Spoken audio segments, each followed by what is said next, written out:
মাঝরাত্রে শঙ্করের ঘুম ভেঙে গেল। কি একটা শব্দ হচ্ছে ঘন বনের মধ্যে, কি একটা কাণ্ড কোথায় ঘটছে বনে।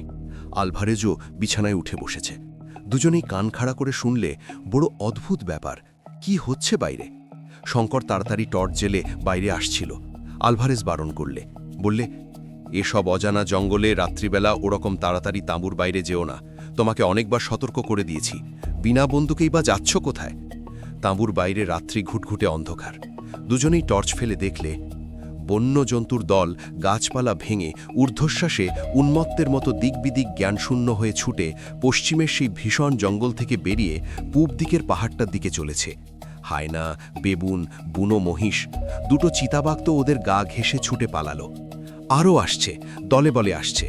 ধাড়ি ও মাদি কলবাস বাঁদর দলে দলে ছানাপোনা নিয়ে ছুটেছে। সবাই যেন কোনো আকস্মিক বিপদের মুখ থেকে প্রাণের ভয়ে ছুটছে। আর সঙ্গে সঙ্গে দূরে কোথায় একটা অদ্ভুত শব্দ হচ্ছে, চাপা গম্ভীর মেঘ গর্জনের মতো শব্দটা, কিংবা দূরে কোথাও যেন হাজারটা জয়ঢাক একসঙ্গে বাজছে। ব্যাপার কি? দুজনে দুজনের মুখের দিকে চাইলে। দুজনেই অবাক।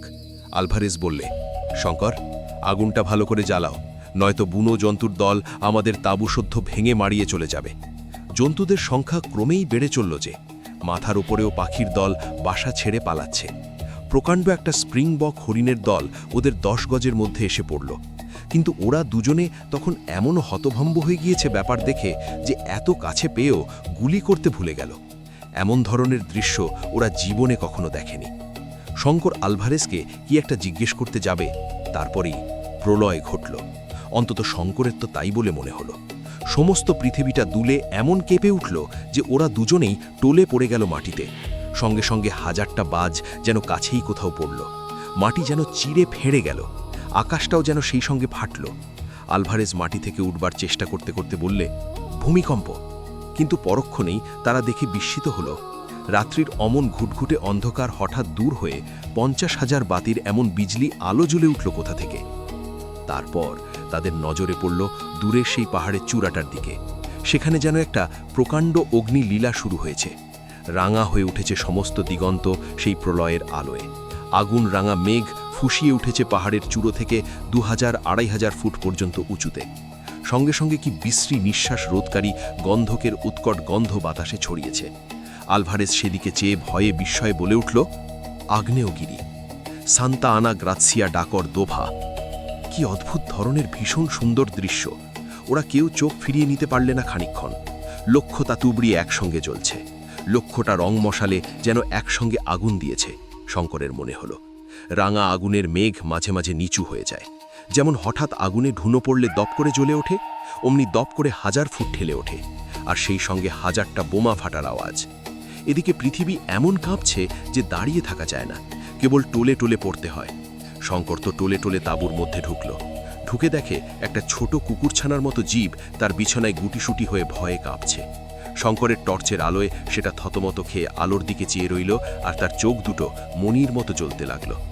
আলভারেজ তাঁবুতে ঢুকে দেখে বললে, নেকড়ে বাঘের ছানা, রেখে দাও, আমাদের আশ্রয় নিয়েছে যখন প্রাণের ভয়ে। ওরা কেউ এর আগে প্রজ্বলন্ত আগ্নেয়গিরি দেখেনি। তা থেকে যে বিপদ আসতে পারে তা ওদের জানা নেই। কিন্তু আলভারেজের কথা ভালো করে শেষ হতে না হতেই হঠাৎ কি প্রচণ্ড ভারী জিনিসের পতনের শব্দে ওরা আবার তাঁবুর বাইরে গিয়ে যখন দেখলে যে একখানা 1500 ওজনের জ্বলন্ত কয়লার মতো রাঙা পাথর অদূরে একটা ঝোপের ওপর এসে পড়েছে, সঙ্গে সঙ্গে ঝোপটাও জ্বলে উঠেছে। তখন আলভারেজ ব্যস্ত সমস্ত হয়ে বললে, পালাও পালাও শঙ্কর, তাঁবু ওঠাও শিগগির। ওরা তাঁবু ওঠাতে ওঠাতে আরও 2-5খানা আগুন রাঙা জ্বলন্ত পাথর এদিক ওদিক সশব্দে পড়ল। নিঃশ্বাস তো এদিকে বন্ধ হয়ে আসে, এমনি ঘন গন্ধকের ধোঁয়া বাতাসে ছড়িয়েছে। দৌড় দৌড় দৌড়। 2 ঘন্টা ধরে ওরা জিনিসপত্র কতক টেনে হিচড়ে কতক বয়ে নিয়ে পূব দিকের সেই পাহাড়ের নিচে গিয়ে পৌঁছল। সেখান পর্যন্ত গন্ধকের গন্ধ বাতাসে। আধ ঘন্টা পরে সেখানেও পাথর পড়া শুরু করলে। ওরা পাহাড়ের উপর উঠল, সেই ভীষণ জঙ্গল আর রাত্রির অন্ধকার ঠেলে। ভোর যখন হলো তখন 2500 ফুট উঠে পাহাড়ের ঢালুতে বড় একটা গাছের তলায় দুজনেই হাঁপিয়ে হাঁপিয়ে বসে পড়ল। সূর্য উঠবার সঙ্গে সঙ্গে অগ্নুৎপাতের সেই ভীষণ সৌন্দর্য অনেকখানি কমে গেল, কিন্তু শব্দ আর পাথর পড়া যেন বাড়ল। এবার শুধু পাথর নয়, তার সঙ্গে খুব মিহি ধূসর বর্ণের ছাই আকাশ থেকে পড়ছে। গাছপালা লতাপাতার উপর দেখতে দেখতে পাতলা এক পুর ছাই জমে গেল। সারাদিন সমানভাবে অগ্নিলীলা চলল। আবার রাত্রি এলো। নিচের উপত্যকা ভূমির অত বড় হেমলক গাছের জঙ্গল দাবানলে ও প্রস্তর বর্ষণে সম্পূর্ণ নষ্ট হয়ে গেল। রাত্রিতে আবার সেই ভীষণ সৌন্দর্য। কতদূর পর্যন্ত বন আর আকাশ, কত দূরের দিগন্ত লাল হয়ে উঠেছে পর্বতের অগ্নিকটাহের আগুনে। তখন পাথর পড়াটা একটু কেবল কমেছে, কিন্তু সেই রাঙা আগুন ভরা বাষ্পের মেঘ তখনও সেই রকমই দীপ্ত হয়ে রয়েছে। রাত দুপুরের পরে একটা বিরাট বিস্ফোরণের শব্দে ওদের তন্দ্রা ছুটে গেল। ওরা সভয় চেয়ে দেখল জ্বলন্ত পাহাড়ের চূড়ার মুন্ডুটা উড়ে গিয়েছে। নিচের উপত্যকাতে ছাই, আগুন আর জ্বলন্ত পাথর ছড়িয়ে অবশিষ্ট জঙ্গলটাকেও ঢাকা দিলে। আলভারেজ পাথরের ঘায়ে আহত হল। ওদের তাঁবুর কাপড়ে আগুন ধরে গেল। পেছনের একটা উঁচু গাছের ডাল ভেঙে পড়ল পাথরের চোট খেয়ে। শঙ্কর ভাবছিল, এই জনহীন আরণ্য অঞ্চলে এত বড় একটা প্রাকৃতিক বিপর্যয় যে ঘটে গেল, তা কেউ দেখতেও পেত না যদি তারা না থাকত। সভ্য জগৎ জানেও না আফ্রিকার গহন আরণ্যের এ আগ্নেয়গিরির অস্তিত্ব। কেউ বললে বিশ্বাসও করবে না হয়তো। সকালে বেশ স্পষ্ট দেখা গেল মোমবাতি হাওয়ায় ভুজে গিয়ে মাথার দিকে অসমান খাজের সৃষ্টি করে। পাহাড়ের চূড়াটার তেমনই চেহারা হয়েছে। কুলফি বরফটাতে ঠিক যেন কেউ আরেকটা কামড় বসিয়েছে। আলভারেজ ম্যাপ দেখে বললে, এটা আগ্নেয়গিরি বলে ম্যাপে দেওয়া নেই। সম্ভবত বহু বছর পরে এর প্রথম অগ্নুৎপাত। কিন্তু এর যে নাম ম্যাপে দেওয়া আছে তা খুব অর্থপূর্ণ। শঙ্কর বললে, কি নাম? আলভারেজ বললে, এর নাম লেখা আছে ওলদনীয় লেঙ্গাই। প্রাচীন জুলু ভাষায় এর মানে অগ্নিদেবের শয্যা।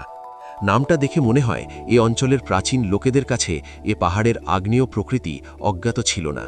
বোধহয় তারপর 200 বছর কিংবা তারও বেশিকাল এটা চুপচাপ ছিল। ভারতবর্ষের ছেলে শঙ্করের 2 হাত আপনা আপনি প্রণামের ভঙ্গিতে ললাট স্পর্শ করলে। প্রণাম হে রুদ্রদেব, প্রণাম। আপনার এ তাণ্ডব দেখবার সুযোগ দিয়েছেন, এজন্যে প্রণাম গ্রহণ করুন হে দেবতা। আপনার এ রূপের কাছে শত হীরকখনি তুচ্ছ হয়ে যায়। আমার সমস্ত কষ্ট সার্থক হল। আগ্নেয় পর্বতের অত কাছে বাস করা আলভারেজ উচিত বিবেচনা করলে না। ওল্ডনীয় লেঙ্গাই পাহাড়ের ধুমায়িত শিখরদেশের সান্নিধ্য পরিত্যাগ করে তারা আরও পশ্চিম ঘেঁষে চলতে লাগল। সেদিকের গহন অরণ্যে আগুনের আঁচটিও লাগেনি। বর্ষার জলে সে অরণ্য আরও নিবিড় হয়ে উঠেছে, ছোট ছোট গাছপালা ও লতাঝোপের সমাবেশে। ছোট বড় কত ঝর্ণাধারা ও পার্বত্য নদী বয়ে চলেছে, তাদের মধ্যে একটাও আলভারেজের পূর্ব পরিচিত নয়।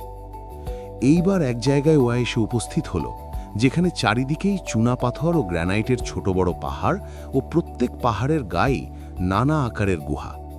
স্থানটার প্রাকৃতিক দৃশ্য রিক্টার্সফেল্ডের সাধারণ দৃশ্য থেকে একটু অন্যরকম। এখানে বন তত ঘন নয়, কিন্তু খুব বড় বড় গাছ চারিদিকে, আর যেখানে সেখানে পাহাড় ও গুহা। একটা উঁচু ঢিবির মতো গ্রানাইটের পাহাড়ের ওপর ওরা তাঁবু ফেলে রইল। এখানে এসে পর্যন্ত শঙ্করের মনে হয়েছে জায়গাটা ভালো নয়। কি একটা অস্বস্তি, মনের মধ্যে কি একটা আসন্ন বিপদের আশঙ্কা। তা সে না পারে ভালো করে নিজে বুঝতে, না পারে আলভারেজকে বোঝাতে। একদিন আলভারেজ বললে, সব মিথ্যে শঙ্কর, আমরা এখনও বনের মধ্যে ঘুরছি। আজ সেই গাছটা আবার দেখেছি, সেই ডিএ লেখা। অথচ তোমার মনে আছে আমরা যতদূর সম্ভব পশ্চিম দিক ঘেঁষেই চলেছি আজ 15 দিন। কি করে আমরা আবার সেই গাছের কাছে আসতে পারি? শঙ্কর বললে, তবে এখন কি উপায়? উপায় আছে। আজ রাত্রে একটা বড় গাছের মাথায় উঠে নক্ষত্র দেখে দিক নির্ণয় করতে হবে। তুমি তাঁবুতে থেকো। শঙ্কর একটা কথা বুঝতে পারছিল না। তারা যদি চক্রাকারে ঘুরছে, তবে অনুচ্চ শৈলমালা ও গুহার দেশে কি করে এলো? এ অঞ্চলে তো কখনো আসেনি বলেই মনে হয়। আলভারেজের উত্তরে বললে, গাছটাতে নাম খোদাই দেখে সে আর কখনো তার পূর্ব দিকে আসবার চেষ্টা করেনি। পূর্ব দিকে মাইল 2 এলেই এই স্থানটিতে ওরা পৌঁছত। সে রাত্রে শঙ্কর একা তাঁবুতে বসে বঙ্কিমচন্দ্রের রাজসিংহ পড়ছিল। এই একখানা বাংলা বই সে দেশ থেকে আসবার সময় সঙ্গে করে আনে এবং বহুবার পড়লেও সময় পেলেই আবার পড়ে। কত দূরে ভারতবর্ষ, তার মধ্যে চিতর, মেওয়ার, মোঘল রাজপুতের বিবাদ। এই অজানা মহাদেশের অজানা মহা অরণ্যানীর মধ্যে বসে সেসব যেন অবাস্তব বলে মনে হয়। তাঁবুর বাইরে হঠাৎ যেন পায়ের শব্দ পাওয়া গেল। শঙ্কর প্রথমটা ভাবলে আলভারেজ গাছ থেকে নেমে ফিরে আসছে বোধহয়, কিন্তু পরক্ষণেই তার মনে হলো এ মানুষের স্বাভাবিক পায়ের শব্দ নয়। কেউ দু পায়ে থলে জড়িয়ে খুঁড়িয়ে খুঁড়িয়ে মাটিতে পা ঘষে ঘষে টেনে টেনে চললে যেন এমন ধরনের শব্দ হওয়া সম্ভব। আলভারেজের উইনচেস্টার রিপিটারটা হাজের কাছেই ছিল। ও সেটা তাঁবুর দরজার দিকে বাগিয়ে বসল। বাইরে পদশব্দটা একবার থেমে গেল, পরেই আবার তাঁবুর দক্ষিণ পাশ থেকে বাঁ দিকে এলো। একটা কোনো বড় প্রাণীর ঘন ঘন নিঃশ্বাসের শব্দ যেন পাওয়া গেল, ঠিক যেমন পাহাড় পার হওয়ার সময় এক রাত্রে ঘটেছিল, ঠিক সেই রকমই। শঙ্কর একটু ভয় পেয়ে সংযম হারিয়ে ফেলে রাইফেল ছুঁড়ে বসল। একবার, দুবার, সঙ্গে সঙ্গে মিনিট দুই পরে গাছের মাথা থেকে প্রত্যুত্তরে দুবার রিভলভারের আওয়াজ পাওয়া গেল। আলভারেজ মনে হয় ভেবেছে শঙ্করের কোনো বিপদ উপস্থিত, নতুবা রাত্রে খামোখা বন্দুক ছুড়বে কেন, বোধহয় সে তাড়াতাড়ি নেমেই আসছে। এদিকে চারদিক থেকে বন্দুকের আওয়াজে জানোয়ারটা বোধহয় পালিয়েছে, আর তার সারা শব্দ নেই। শঙ্কর টর্চ জেলে তাঁবুর বাইরে এসে ভাবলে আলভারেজকে সংকেতে গাছ থেকে নামতে বারণ করবে। এমন সময় কিছু দূরে বনের মধ্যে হঠাৎ আবার দুবার পিস্তলের আওয়াজ এবং সেই সঙ্গে একটা অস্পষ্ট চিৎকার শুনতে পাওয়া গেল। শঙ্কর পিস্তলের আওয়াজ লক্ষ্য করে ছুটে গেল। কিছু দূরে গিয়েই দেখল বনের মধ্যে একটা বড় গাছের তলায় আলভারেজ শুয়ে। টর্চের আলোয় তাকে দেখে ভয়ে বিস্ময়ে শিউরে উঠল শঙ্কর। তার সর্বশরীর রক্তমাখা, মাথাটা বাকি শরীরের সঙ্গে একটা অস্বাভাবিক কোণের সৃষ্টি করেছে, গায়ের কোটটা ছিন্ন ভিন্ন। শঙ্কর তাড়াতাড়ি ওর পাশে গিয়ে বসে ওর মাথাটা নিজের কোলে তুলে নিল। ডাকল, আলভারেজ, আলভারেজ। আলভারেজের সাড়া নেই। তার ঠোঁট দুটো একবার যেন নড়ে উঠল, কি যেন বলতে গেল। সে শঙ্করের দিকে চেয়েই আছে, অথচ সে চোখে যেন দৃষ্টি নেই, অথবা কেমন যেন নিস্পৃহ উদাস দৃষ্টি। শঙ্কর ওকে বহন করে তাঁবুতে নিয়ে এলো, মুখে জল দিল। তারপর গায়ের কোটটা খুলতে গিয়ে দেখে গলার নিচে কাঁধের দিকের খানিকটা জায়গার মাংস কি যেন ছিঁড়ে নিয়েছে। সারা পিঠটারও সেই অবস্থা। কি অসাধারণ বলশালী জন্তু, তীক্ষ্ণ ধার নখে বা দাঁতে পিঠখানা চিড়ে ফালা ফালা করেছে। পাশেই নরম মাটিতে কোনো এক জন্তুর পায়ের দাগ, 3টে মাত্র আঙুল সে পায়।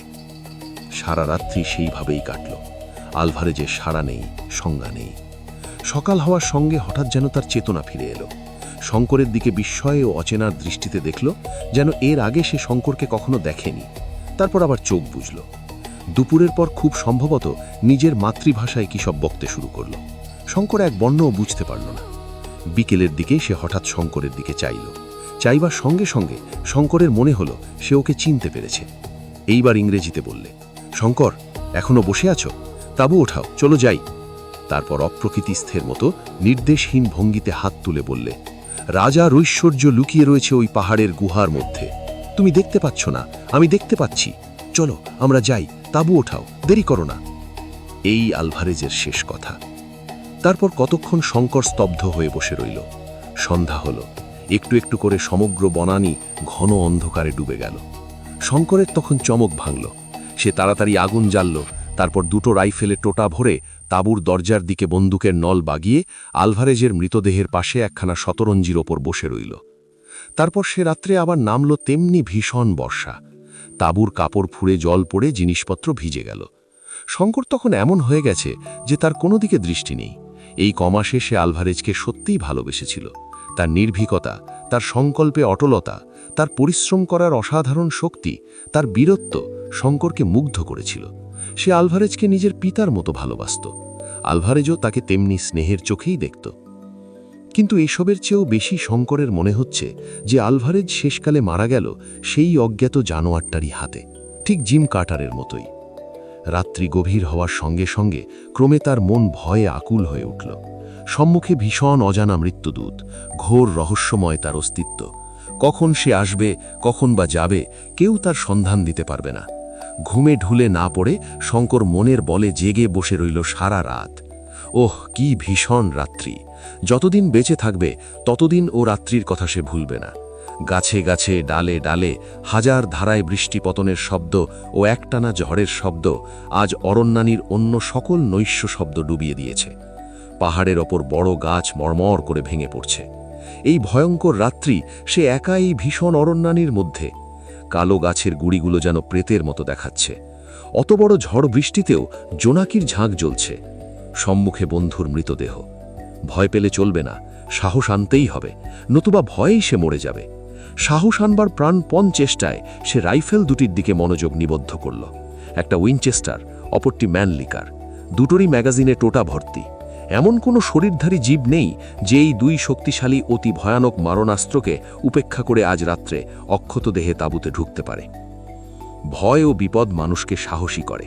শঙ্কর সারা রাত সজাগ পাহারা দিল। পরদিন সকালে আলভারেজের মৃতদেহ সে একটা বড় গাছের তলায় সমাধিস্থ করল এবং দুখানা গাছের ডাল ক্রুসের আকারে শক্ত লতা দিয়ে বেঁধে সমাধির ওপর পুঁতে দিল। আলভারেজের কাগজপত্রের মধ্যে ওপরটো খনি বিদ্যালয়ের একটি ডিপ্লোমা ছিল ওর নামে। তাদের শেষ পরীক্ষায় আলভারেজ সসম্মানে উত্তীর্ণ হয়েছে। ওর কথাবার্তায় অনেক সময়তেই শঙ্করের সন্দেহ হতো যে সে নিতান্তই মূর্খ ভাগ্যান্বেষী ভবঘুরে নয়। লোকালয় থেকে বহু দূরে এই জনহীন গহন অরণ্যে ক্লান্ত আলভারেজের রত্নানুসন্ধান শেষ হল। তার মতো লোকেরা রত্নের কাঙাল নয়, বিপদের নেশায় পথে পথে ঘুরে বেড়ানোই তাদের জীবনের পরম আনন্দ। কুবেরের ভাণ্ডারও তাকে এক জায়গায় চিরকাল আটকে রাখতে পারত না। দুঃসাহসিক ভবঘুরের উপযুক্ত সমাধি বটে। অরণ্যের বনস্পতিদল ছায়া দেবে সমাধির ওপর।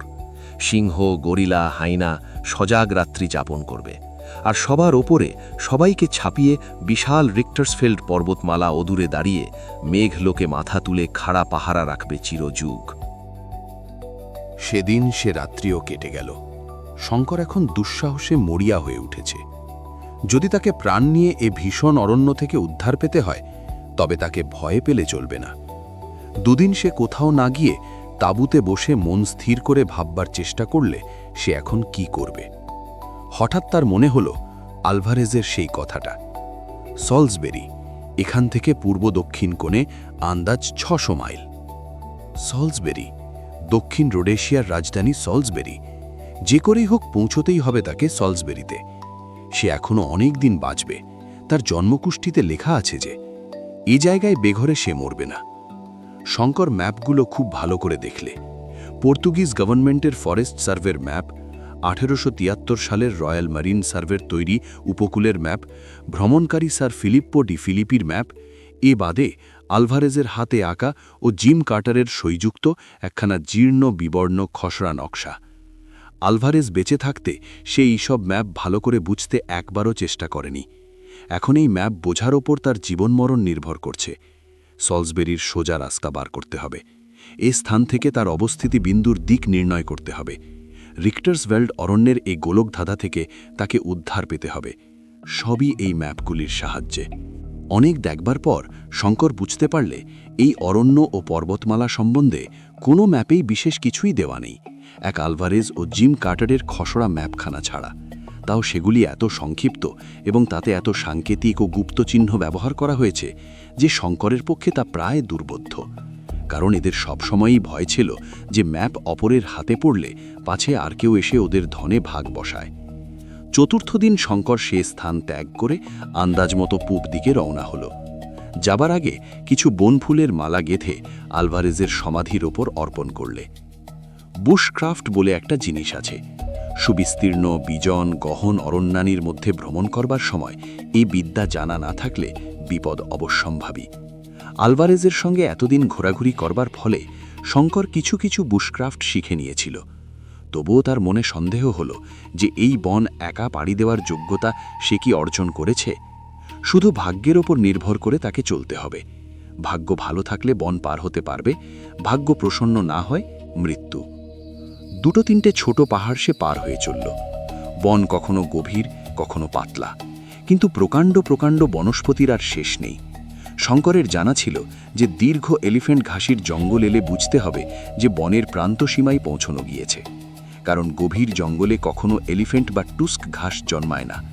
কিন্তু এলিফ্যান্ট ঘাসের চিহ্ন নেই কোনো দিকে, শুধু বনস্পতি আর নিচু বনঝোপ। প্রথম দিন শেষ হলো এক নিবিড়তর অরণ্যের মধ্যে। শঙ্কর জিনিসপত্র প্রায় সবই ফেলে এসেছিল।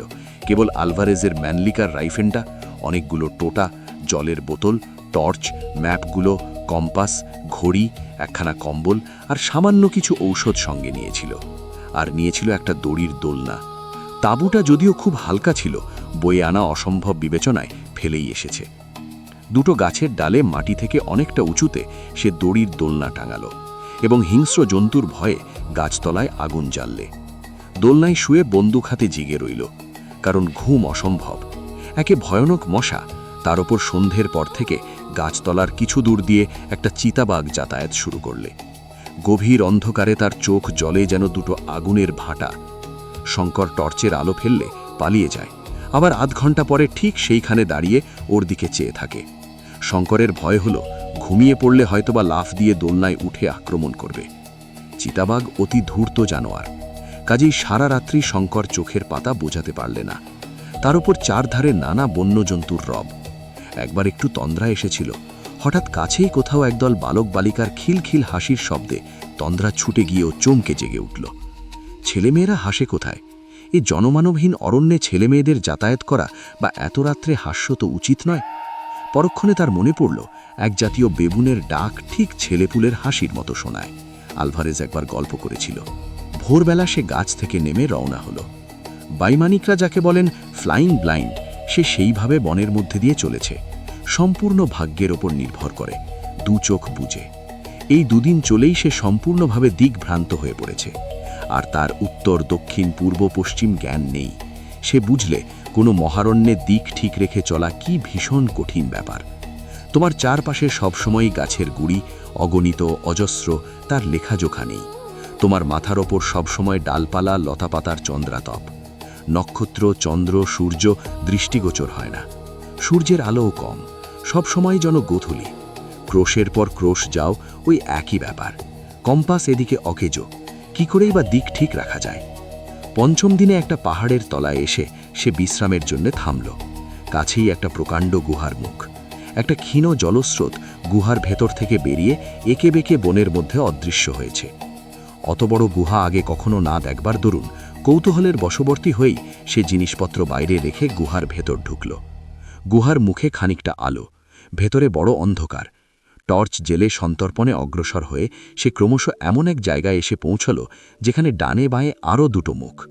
ওপরের দিকে টর্চ উঠিয়ে দেখলে ছাদটা অনেকটা উঁচু। সাদা শক্ত নুনের মতো ক্যালসিয়াম কার্বনেটের সরু মোটা ঝুড়ি ছাদ থেকে ঝাড় লণ্ঠনের মতো ঝুলছে। গুহার দেওয়ালগুলো ভিজে, গা বেয়ে অনেক জায়গায় জল খুব ক্ষীণ ধারায় ঝরে পড়ছে। শঙ্কর ডানের গুহায় ঢুকল। সেটা ঢুকবার সময় সরু, কিন্তু ক্রমশ প্রশস্ত হয়ে গিয়েছে। পায়ে পাথর নয়, ভিজে মাটি। টর্চের আলোয় ওর মনে হলো গুহাটা ত্রিভুজ আকৃতি। ত্রিভুজের ভূমির এক কোণে আরেকটা গুহামুখ। সেটা দিয়ে ঢুকলে সে দেখল যেন দুধারে পাথরের উঁচু দেওয়ালওয়ালা একটা সংকীর্ণ গলির মধ্যে এসেছে। গলিটা আঁকাবাঁকা, একবার ডানে একবার বাঁয়ে সাপের মতো এঁকে বেঁকে চলেছে। শঙ্কর অনেক দূর চলে গেল গলিটা ধরে। ঘণ্টা দুয়েকে তা কাটল। তারপর সে ভাবল এবার ফেরা যাক, কিন্তু ফিরতে গিয়ে সে আর কিছুতেই সেই ত্রিভুজাকৃতিক গুহাটা খুঁজে পেল না। কেন? এই তো সেই গুহা থেকেই যে ওই সরু গুহাটা বেরিয়েছে।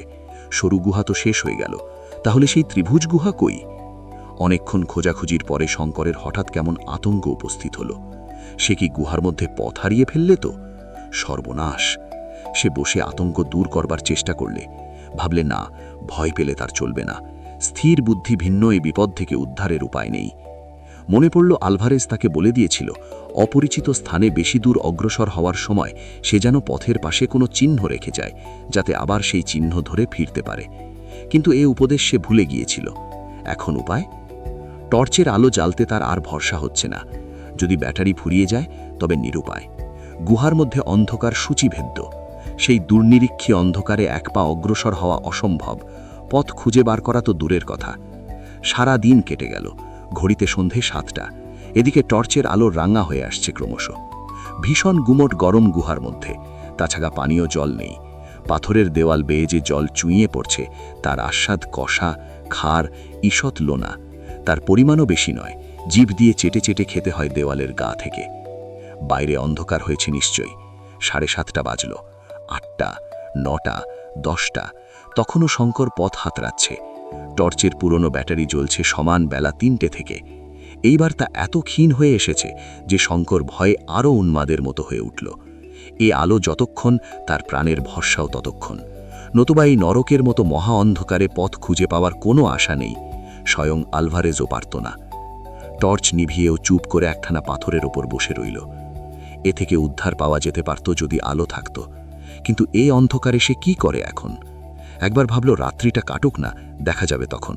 পরক্ষণে মনে হলো তাতে এমন কি সুবিধে হবে, এখানে তো দিনরাত্রি সমান। অন্ধকারেই সে দেওয়াল ধরে ধরে চলতে লাগল। হায় হায়, কেন গুহার ভেতর ঢুকবার সময় দুটো নতুন ব্যাটারি সঙ্গে নেয়নি? অন্তত একটা দেশলাই। ঘড়ি হিসেবে সকাল হলো। গুহার চির অন্ধকারে কিন্তু আলো জ্বলল না। ক্ষুধা তৃষ্ণায় শঙ্করের শরীর অবসন্ন হয়ে আসছে।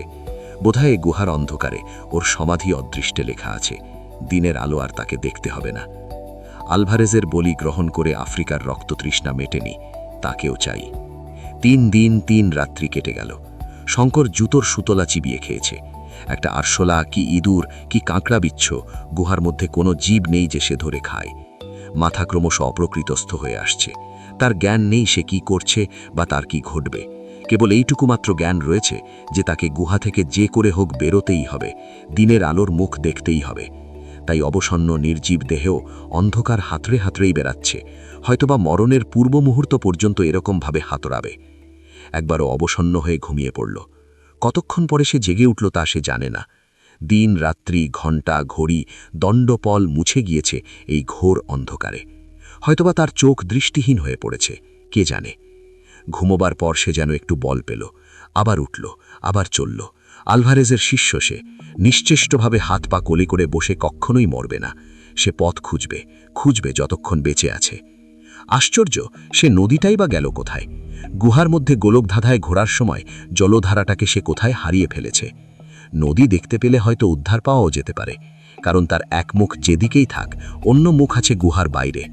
কিন্তু নদী তো দূরের কথা, একটা অতি ক্ষীণ জলধারার সঙ্গেও আজ 3 দিন পরিচয় নেই। জল অভাবে শঙ্কর মরতে বসেছে। কষা লোনা বিশ্রাদ জল চেটে চেটে তার জিভ ফুলে উঠেছে। তৃষ্ণা তাতে বেড়েছে ছাড়া কমেনি। পাথরের দেওয়াল হাতড়ে শঙ্কর খুঁজতে লাগলো ভিজে দেওয়ালের গায়ে কোথাও শ্যাওলা জন্মেছে কিনা, খেয়ে প্রাণ বাঁচাবে। না, তাও নেই। পাথরের দেওয়াল সর্বত্র অনাবৃত। মাঝে মাঝে ক্যালসিয়াম কার্বনেটের পাতলা স্বর পড়েছে। একটা ব্যাঙের ছাতা কি শ্যাওলা জাতীয় উদ্ভিদও নেই। সূর্যের আলোর অভাবে উদ্ভিদ এখানে বাঁচতে পারে না। আরও একদিন কেটে রাত এলো। এত ঘোরাঘুরি করেও কিছু সুবিধে হচ্ছে বলে তো বোধ হয় না। ওর মনে হতাশা ঘনিয়ে এসছে। সে কি আরও চলবে? কতক্ষণ চলবে? এতে কোনো ফল নেই, এ চলার শেষ নেই। কোথায় সে চলেছে এই গাঢ় নিকষ কালো অন্ধকারে, এই ভয়ানক নিস্তব্ধতার মধ্যে? ওহ, কি ভয়ানক অন্ধকার আর কি ভয়ানক নিস্তব্ধতা! পৃথিবী যেন মরে গিয়েছে। সৃষ্টি শেষের প্রলয়ে সোমসূর্য নিভে গিয়েছে। সেই মৃত পৃথিবীর জনহীন শব্দহীন সময়হীন শ্মশানে সেই একমাত্র প্রাণী বেঁচে আছে। আর বেশিক্ষণ এরকম থাকলে সে ঠিক পাগল হয়ে যাবে। শঙ্কর একটু ঘুমিয়ে পড়েছিল বোধহয়, কিংবা হয়তো অজ্ঞান হয়েই পড়ে থাকবে। মোটের উপর যখন আবার জ্ঞান ফিরে এলো তখন ঘড়িতে 12টা, সম্ভবত রাত 12টাই হবে। ও উঠে আবার চলতে শুরু করলে। এক জায়গায় তার সামনে একটা পাথরের দেওয়াল পড়ল। তার রাস্তা যেন আটকে রেখেছে। টর্চের রাঙা আলো একটি বার মাত্র জ্বালিয়ে সে দেখল যে দেওয়াল ধরে সে এতক্ষণ যাচ্ছিল তারই সঙ্গে সমকোণ করে এ দেওয়ালটা আড়াআড়িভাবে তার পথ রোধ করে দাঁড়িয়ে। হঠাৎ সে কান খাড়া করলে।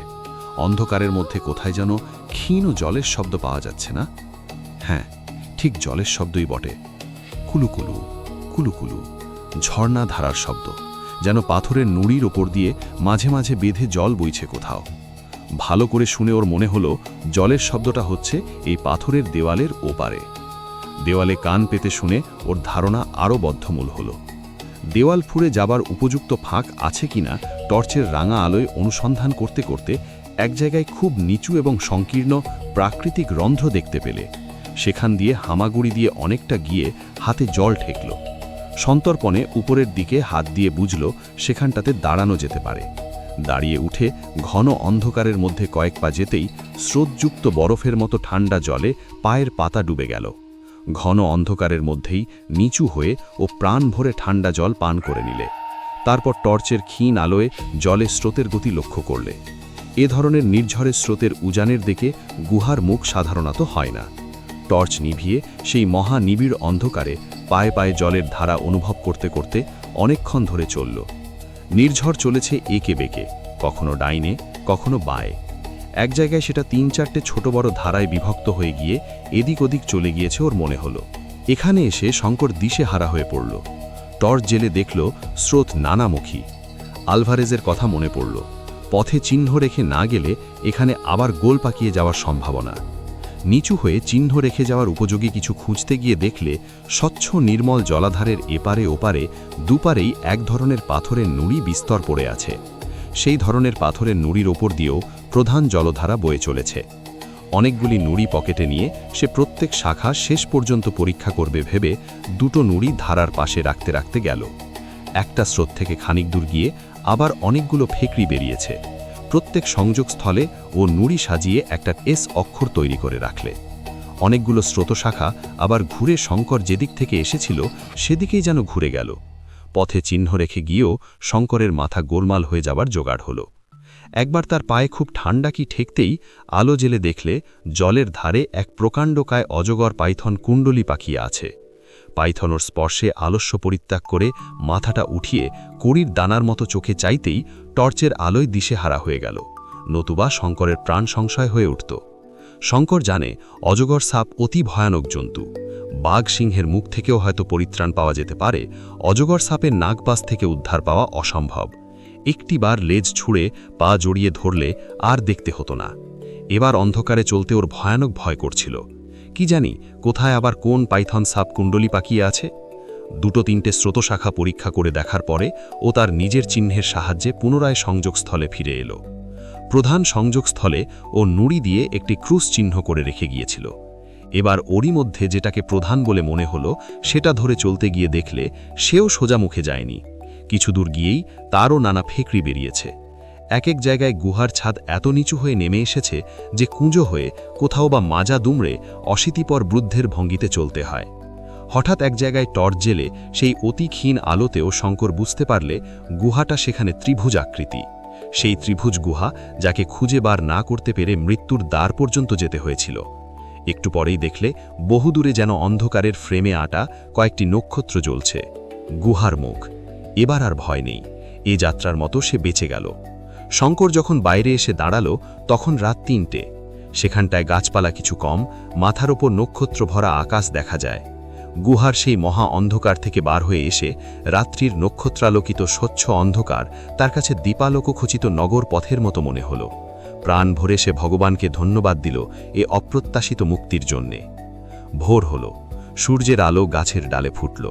শঙ্কর ভাবল এ অমঙ্গলজনক স্থানে আর এক দণ্ড সে থাকবে না। পকেটে একখানা পাথরের নুড়ি তখনও ছিল, ফেলে না দিয়ে গুহার বিপদের স্মারক স্বরূপ সেখানা সে কাছে রেখে দিল। পরদিন এলিফ্যান্ট ঘাস দেখা গেল বনের মধ্যে।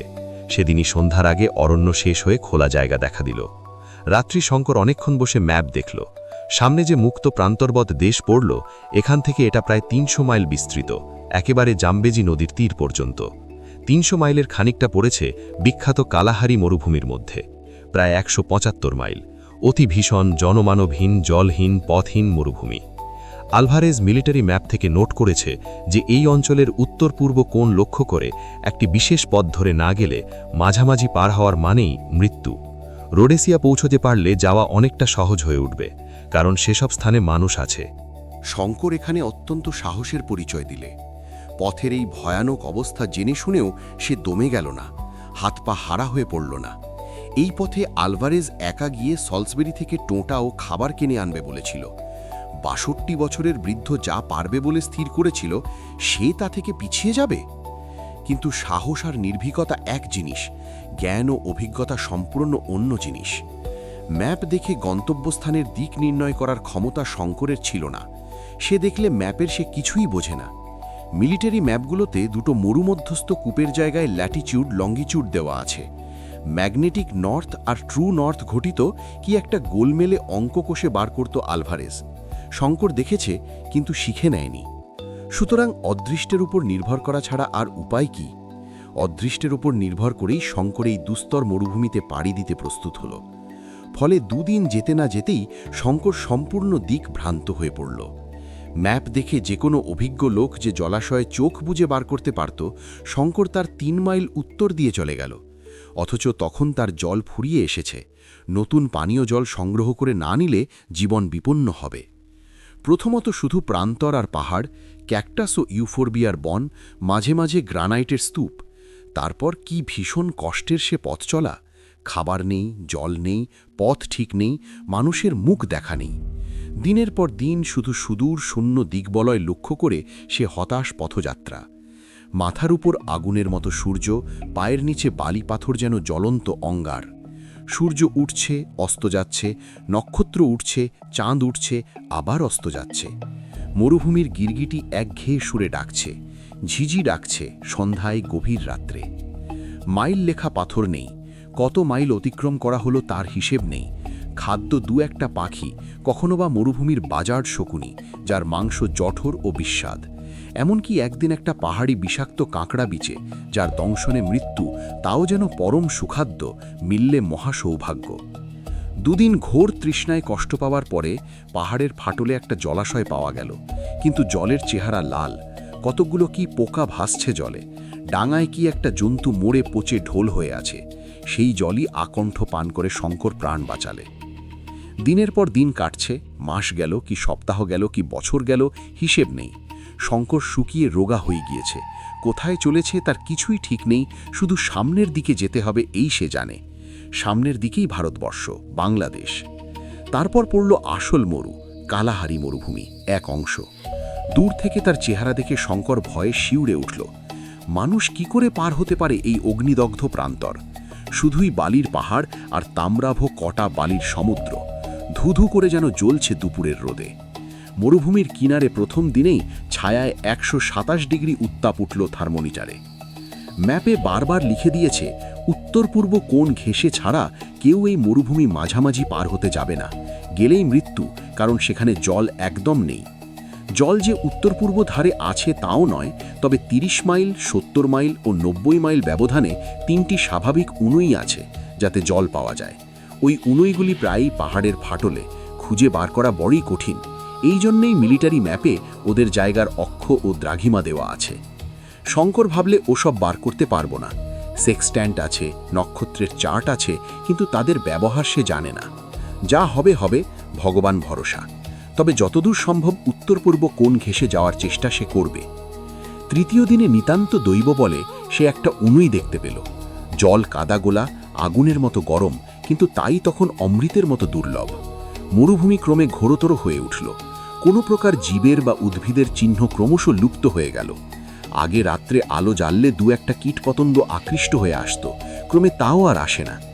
দিনে উত্তাপ যেমন ভীষণ, রাতে তেমনি শীত। শেষ রাত্রে শীতে হাত পা জমে যায় এমন অবস্থা, অথচ ক্রমশ আগুন জ্বালাবার উপায় শেষ হয়ে গেল, কারণ জ্বালানি কাঠ আর একেবারেই নেই। কয়েকদিনের মধ্যে সঞ্চিত জলও গেল ফুরিয়ে।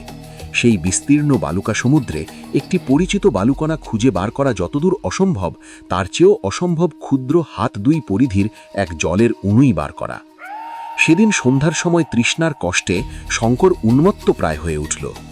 এতক্ষণে শঙ্কর বুঝেছে এ ভীষণ মরুভূমি একা পার হওয়ার চেষ্টা করা আত্মহত্যার শামিল। সে এমন জায়গায় এসে পড়েছে যেখান থেকে ফেরারও উপায় নেই। একটা উঁচু বালিয়াড়ির উপর উঠে এসে দেখল চারধারে শুধুই কটা বালির পাহাড়। পূর্ব দিকে ক্রমশ উঁচু হয়ে গিয়েছে।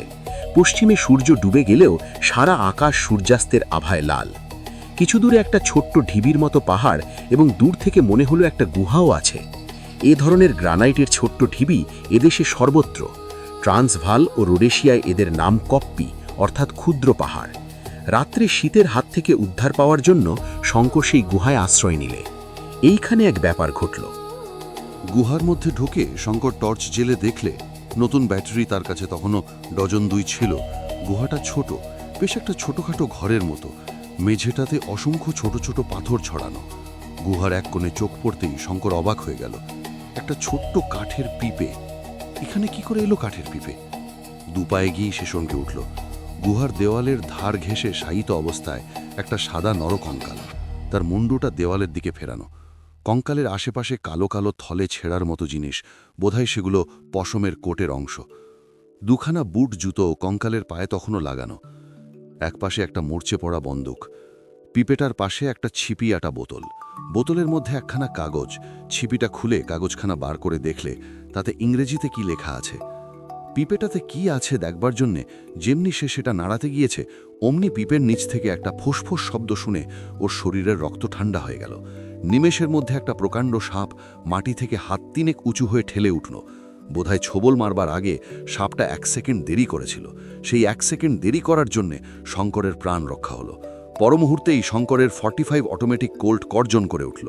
সঙ্গে সঙ্গে অত বড় ভীষণ বিষধর স্যান্ড ভাইপারের মাথাটা ছিন্ন ভিন্ন হয়ে রক্ত মাংস খানিকটা পিপের গায়ে, খানিকটা পাথরের দেওয়ালে ছিটকে লাগল। আলভারেজ ওকে শিখিয়েছিল পথে সর্বদা হাতিয়ার তৈরি রাখবে। এ উপদেশ কতবার তার প্রাণ বাঁচিয়েছে। অদ্ভুত পরিত্রাণ সব দিক থেকেই। পিপেটা পরীক্ষা করে দেখা গেল সেটাতে অল্প একটু জল তখনও আছে, খুব কালো, শিউ গোলার মতো রং বটে, তবুও জল। ছোট পিপেটা উঁচু করে তুলে পিপের ছিপি খুলে ঢকঢক করে শঙ্কর সেই দুর্গন্ধ কালো কালির মতো জল আকণ্ঠ পান করলে। তারপর সে টর্চের আলোতে সাপটা পরীক্ষা করলে। পুরো 5 হাত লম্বা সাপটা, মোটাও বেশ। এ ধরনের সাপ মরুভূমির বালির মধ্যে শরীর লুকিয়ে শুধু মুন্ডুটা উপরে তুলে থাকে। অতি মারাত্মক রকমের বিষাক্ত সাপ। এইবার বোতলের মধ্যের কাগজখানা খুলে মন দিয়ে পড়লে। যে ছোট্ট পেন্সিল দিয়ে এটা লেখা হয়েছে, বোতলের মধ্যে সেটাও পাওয়া গেল। কাগজখানাতে লেখা আছে, আমার মৃত্যু নিকট, আজই আমার শেষ রাত্রি। যদি আমার মরণের পরে কেউ এই ভয়ঙ্কর মরুভূমির পথে যেতে যেতে এই গুহায় এসে আশ্রয় গ্রহণ করেন, তবে সম্ভবত এই কাগজ তার হাতে পড়বে। আমার গাধাটা দিন 2 আগে মরুভূমির মধ্যে মারা গিয়েছে। 1 পিপে জল তার পিঠে ছিল, সেটা আমি এই গুহার মধ্যে নিয়ে এসে রেখে দিয়েছি। যদিও জ্বরে আমার শরীর অবসন্ন, মাথা তুলবার শক্তি নেই, তার উপর অনাহারে শরীর আগে থেকেই দুর্বল। আমার বয়স 26 বছর। আমার নাম আত্তিলিও গাত্তি। ফ্লোরেন্সের গাত্তি বংশে আমার জন্ম। বিখ্যাত নাবিক রিওলিনো কাভালকান্তি গাত্তি, যিনি লেপান্টোর যুদ্ধে তুর্কিদের সঙ্গে লড়েছিলেন, তিনি আমার একজন পূর্বপুরুষ। রোম ও পিসা বিশ্ববিদ্যালয়ে উচ্চশিক্ষা লাভ করেছিলাম, কিন্তু শেষ পর্যন্ত ভবঘুরে হয়ে গেলাম সমুদ্রের নেশায়, যা আমাদের বংশগত নেশা। ডাচ ইন্ডিজ যাবার পথে পশ্চিম আফ্রিকার উপকূলে জাহাজডুবি হলো। আমরা 7 জন লোক অতি কষ্টে ডাঙা পেলাম। ঘোর জঙ্গলময় অঞ্চল আফ্রিকার এই পশ্চিম উপকূল। জঙ্গলের মধ্যে শেফু জাতির এক গ্রামে আমরা আশ্রয় নিই এবং প্রায় 2 মাস সেখানে থাকি। এখানেই দৈবাত এক অদ্ভুত হিলের খনির গল্প শুনলাম। পূর্ব দিকে এক প্রকাণ্ড পার্বত্য ও ভীষণ আরণ্য অঞ্চলে নাকি এই হীরের খনি অবস্থিত। আমরা 7 জন ঠিক করলাম এই হীরের খনি যে করে হোক বার করতেই হবে। আমাকে দলের অধিনায়ক করলে। তারপর আমরা দুর্গম জঙ্গল ঠেলে চললাম সেই সম্পূর্ণ অজ্ঞাত পার্বত্য অঞ্চলে। সে গ্রামের কোনো লোক পথ দেখিয়ে নিয়ে যেতে রাজি হলো না। তারা বলে তারা কখনো সে জায়গায় যায়নি, কোথায় তা জানে না। বিশেষত এক উপদেবতা নাকি সে বনের রক্ষক। সেখান থেকে হীরে নিয়ে কেউ ফিরে আসতে পারে না। আমরা দম্বার পাত্র নই। পথে যেতে যেতে ঘোর কষ্টে বেঘরে 2 জন সঙ্গী মারা গেল। বাকি 4 জন আর অগ্রসর হতে চায় না। আমি দলের অধ্যক্ষ, গাত্তি বংশে আমার জন্ম, পিছু হটতে জানি না। যতক্ষণ প্রাণ আছে এগিয়ে যেতে হবে এই জানি। আমি ফিরতে চাইলাম না। শরীর ভেঙে পড়তে চাইছে। আজই রাতে আসবে সে নিরবয়ব মৃত্যুদূত। বড় সুন্দর আমাদের ছোট্ট হ্রদ সেরিনোলা গ্রানো। ওরই তীরে আমার পৈতৃক প্রাসাদ কাস্তলি রিওলিনি। এত দূর থেকেও আমি সেরিনোলা গ্রানোর তীরবর্তী কমলালেবুর বাগানের লেবু ফুলের সুগন্ধ পাচ্ছি। ছোট্ট যে গির্জাটি পাহাড়ের নিচেই, তার রূপোর ঘণ্টার মিষ্টি আওয়াজ শুনতে পাচ্ছি। না, এসব কি আবল তাবল বকছি জ্বরের ঘরে। আসল কথাটা বলি, কতক্ষণ আর লিখব। আমরা সে পর্বতমালা, সে মহাদুর্গম অরণ্যে গিয়েছিলাম। সে খুনি বার করেছিলাম। যে নদীর তীরে হীরে পাওয়া যায়, এক বিশাল ও অতি ভয়ানক গুহার মধ্যে সে নদীর উৎপত্তিস্থল। আমি সেই গুহার মধ্যে ঢুকে এবং নদীর জলের তীরে ও জলের মধ্যে পাথরের নুড়ির মতো অজস্র হীরে ছড়ানো দেখতে পাই। প্রত্যেকটি নুড়ি টেট্রাহেড্রাল ক্রিস্টাল, স্বচ্ছ ও হলিদ্রাভ। লন্ডন ও আমস্টারডামের বাজারে এমন হীরে নেই। এই অরণ্য ও পর্বতের সে উপদেবতাকে আমি এই গুহার মধ্যে দেখেছি, ধুনোর কাঠের মশালের আলোতে দূর থেকে আবছাভাবে। সত্যিই ভীষণ তার চেহারা। জ্বলন্ত মশাল হাতে ছিল বলেই সেদিন আমার কাছে সে ঘেঁষেনি। এই গুহাতেই সম্ভবত সে বাস করে। হীরের খনির সে রক্ষক। এই প্রবাদের সৃষ্টি সেই জন্যই বোধহয় হয়েছে। কিন্তু কি কুক্ষণে হীরের খনির সন্ধান পেয়েছিলাম এবং কি কুক্ষণে ওদের কাছে তা প্রকাশ করেছিলাম। ওদের নিয়ে আবার যখন সে গুহায় ঢুকি, হীরের খনি খুঁজে পেলাম না। একে ঘোর অন্ধকার, মশালের আলোতে সে অন্ধকার দূর হয় না। তার উপরে বহুমুখী নদী, কোন স্রোতটা ধারা হীরের রাশির উপর দিয়ে বইছে কিছুতেই আর বার করতে পারলাম না। আমার সঙ্গীরা বর্বর, জাহাজের খালাসি। ভাবলে ওদের ফাঁকি দিলাম বুঝি। আমি একা নেব এই বুঝি আমার মতলব। ওরা কি ষড়যন্ত্র আটলে জানি না। পরদিন সন্ধেবেলায় 4 জন মিলে অতর্কিতে ছুরি খুলে আমায় আক্রমণ করলে। কিন্তু তারা জানতো না আমাকে, আত্তিলিও গাত্তিকে। আমার ধমনীতে উষ্ণ রক্ত বইছে আমার পূর্বপুরুষ রিওলিনো কাভালকান্তি গাত্তির, যিনি লেপান্টোর যুদ্ধে ওরকম বহু বর্বরকে নরকে পাঠিয়েছিলেন। সান্টা কাতালিনার সামরিক বিদ্যালয়ে যখন আমি ছাত্র আমাদের অঞ্চলের শ্রেষ্ঠ ফেন্সার অ্যান্টোনিও ড্রেফুসকে ছুরার ডুয়েলে জখম করি। আমার ছুরার আঘাতে ওরা দুজন মারা গেল, দুজন সাংঘাতিক ঘায়েল হলো, নিজেও চোট পেলাম ওদের হাতে। আহত বদমাইশ দুটো সেই রাত্রে ভবলীলা শেষ করলে। ভেবে দেখলাম এখন এই গুহার গোলকধাঁধার ভিতর থেকে খুনি হয়তো বার করতে পারবো না। তাছাড়া আমি সাংঘাতিক আহত, আমায় সভ্য জগতে পৌঁছতেই হবে। পূর্ব দিকের পথের ডাচ উপনিবেশে পৌঁছব বলে রওনা দিয়েছিলাম, কিন্তু এ পর্যন্ত এসে আর অগ্রসর হতে পারলাম না। ওরা তলপেটে ছুরি মেরেছে, সেই ক্ষতস্থান উঠল বিষিয়ে, সঙ্গে জ্বর। মানুষের কি লোভ তাই ভাবি, কেন ওরা আমাকে মারলে? ওরা আমার সঙ্গী, একবারও তো ওদের ফাঁকি দেওয়ার কথা আমার মনে আসেনি। জগতের শ্রেষ্ঠ হীরকখনির মালিক আমি, নিজের প্রাণ বিপন্ন করে তা আমি আবিষ্কার করেছি। যিনি আমার এই লেখা পড়ে বুঝতে পারবেন তিনি নিশ্চয়ই সভ্য মানুষ ও খ্রিস্টান। তার প্রতি আমার অনুরোধ, আমাকে যেন তিনি খ্রিস্টানের উপযুক্ত কবর দেন। অনুগ্রহের বদলে ওই খনির সত্য তাকে আমি দিলাম। রানী সেবার ধনভাণ্ডারও এ খনির কাছে কিচ্ছু নয়। প্রাণ গেল, যাক, কি করব? কিন্তু কি ভয়ঙ্কর মরুভূমি এ! একটা ঝিঝি পোকার ডাক পর্যন্ত নেই কোনো দিকে। এমন সব জায়গাও থাকে পৃথিবীতে। আমার আজ কেবলই মনে হচ্ছে পপলার ঘেরা সেরিনো লাগ্রানো হ্রদ আর দেখব না। তার ধারে যে চতুর্দশ শতাব্দীর গির্জাটা, তার সেই বড় রূপোর ঘণ্টার পবিত্র ধ্বনি, পাহাড়ের উপরে আমাদের যে প্রাচীন প্রাসাদ কাস্তলি রিওলিনি মুরদের দুর্গের মতো দেখায়। দূরে আমরিয়ার সবুজ মাঠ ও দ্রাক্ষাক্ষেত্রের মধ্যে দিয়ে ছোট্ট ডোরা নদী বয়ে যাচ্ছে। যাক, আবার কি আবল তাবল বকছি। গুহার দুয়ারে বসে আকাশের অগণিত তারা প্রাণ ভরে দেখছি শেষবারের জন্যে। সাধু ফ্রাঙ্কোর সেই সৌরস্তোত্র মনে পড়ছে। স্তুত হন প্রভু মোর পবন সঞ্চার তরে, স্থির বায়ু তরে, ভগিনী মেদিনী তরে, নীল মেঘ তরে, আকাশের তরে, তারকা সমূহ তরে, সুদিন কুদিন তরে, দেহের মরণ তরে। আর একটা কথা, আমার দুই পায়ে জুতোর মধ্যে 5খানা বড় হিরে লুকোনো আছে। তোমায় তা দিলাম হে অজানা পথিক বন্ধু। আমার শেষ অনুরোধটি ভুলো না। জননী মেরি তোমার মঙ্গল করুন। কমান্ডার আত্তিলিও গাত্তি। 1880 সাল, সম্ভবত মার্চ মাস। হতভাগ্য যুবক। তার মৃত্যুর পরে সুদীর্ঘ 30 বছর কেটে গিয়েছে। এই 30 বছরের মধ্যে এ পথে হয়তো কেউ যায়নি, গেলেও গুহাটার মধ্যে ঢোকেনি। এতকাল পরে তার চিঠিখানা মানুষের হাতে পড়ল। আশ্চর্য যে কাঠের পিপেটাতে 30 বছর পরেও জল ছিল কি করে। কিন্তু কাগজখানা পড়েই শঙ্করের মনে হলো এই লেখায় বর্ণিত ওইটাই সেই গুহা, সে নিজে যেখানে পথ হারিয়ে মারা যেতে বসেছিল। তারপর সে কৌতূহলের সঙ্গে কঙ্কালের পায়ের জুতো টান দিয়ে খসাতেই 5খানা বড় বড় পাথর বেরিয়ে পড়ল। এ অবিকল সেই পাথরের নুড়ির মতো যা এক পকেট কুড়িয়ে অন্ধকার গুহার মধ্যে সে পথ চিহ্ন করেছিল, এবং যার একখানা তার কাছে রয়েছে। এ পাথরের নুড়ি তো সে রাশি রাশি দেখেছে গুহার মধ্যে সেই অন্ধকারময়ী নদীর জলস্রোতের নিচে তার 2 তীরে। কে জানত যে হীরের খনি খুঁজতে সে আর আলভারেজ 6 সমুদ্র 13 নদী পার হয়ে এসে 6 মাস ধরে রিক্টার্সভ্যাল্ড পার্বত্য অঞ্চলে ঘুরে ঘুরে হয়রান হয়ে গিয়েছে। এমন সম্পূর্ণ অপ্রত্যাশিতভাবে সে সেখানে গিয়ে পড়বে। হীরে যে এমন রাশি রাশি পড়ে থাকে পাথরের নুড়ির মতো, তাই বাকে ভেবেছিল। আগে এসব জানা থাকলে পাথরের নুড়ি সে 2 পকেট ভরে কুড়িয়ে বাইরে নিয়ে আসত। কিন্তু তার চেয়েও খারাপ কাজ হয়ে গিয়েছে যে সে রত্নখনির গুহা যে কোথায়, কোন দিকে, তার কোনো নকশা সে করে আনেনি, বা সেখানে কোনো চিহ্ন রেখে আসেনি যাতে আবার সেটা খুঁজে নেওয়া যেতে পারে। সেই সুবিস্তীর্ণ পর্বত ও আরণ্য অঞ্চলের কোন জায়গায় সেই গুহাটা দৈবাত সে দেখেছিল তা কি তার ঠিক আছে, না ভবিষ্যতে সে আবার সে জায়গা বার করতে পারবে?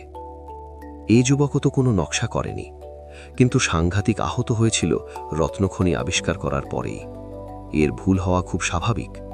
হয়তো এ যা বার করতে পারত, নকশা না দেখে সে তা পারবে না। হঠাৎ আলভারেজের মৃত্যুর পূর্বের কথা শঙ্করের মনে পড়ল। সে বলেছিল, চলো যাই শঙ্কর, গুহার মধ্যে রাজার ভাণ্ডার লুকোনো আছে। তুমি দেখতে পাচ্ছ না, আমি দেখতে পাচ্ছি। শঙ্কর গুহার মধ্যেই সেই নরকঙ্কালটা সমাধিস্থ করলে। পিপেটা ভেঙে ফেলে তারই 2খানা কাঠে মরচে পড়া পেরেক ঠুকে ক্রুশ তৈরি করলে ও সমাধির ওপর সেই ক্রুশটা পুঁতলে। এছাড়া খ্রিস্ট ধর্মাচারীকে সমাধিস্থ করবার অন্য কোনো রীতি তার জানা নেই। তারপরে সে ভগবানের কাছে প্রার্থনা করলে এই মৃত যুবকের আত্মার শান্তির জন্য। এসব শেষ করতে সারা দিনটা কেটে গেল। রাতে বিশ্রাম করে পরদিন আবার সে রওনা হল। কঙ্কালের চিঠিখানা ও হিরেগুলি যত্ন করে সঙ্গে নিল। তবে তার মনে হল এই অভিশপ্ত হীরের খনির সন্ধানে যে গিয়েছে সে আর ফেরেনি। আতিলিও গাত্তি ও তার সঙ্গীরা মরেছে, জিম কার্টার মরেছে, আলভারেজ মরেছে। এর আগেও বা কত লোক মরেছে তার ঠিক কি? এইবার তার পালা। এই মরুভূমিতে তার শেষ, এই বীর ইটালিয়ান যুবকের মতো।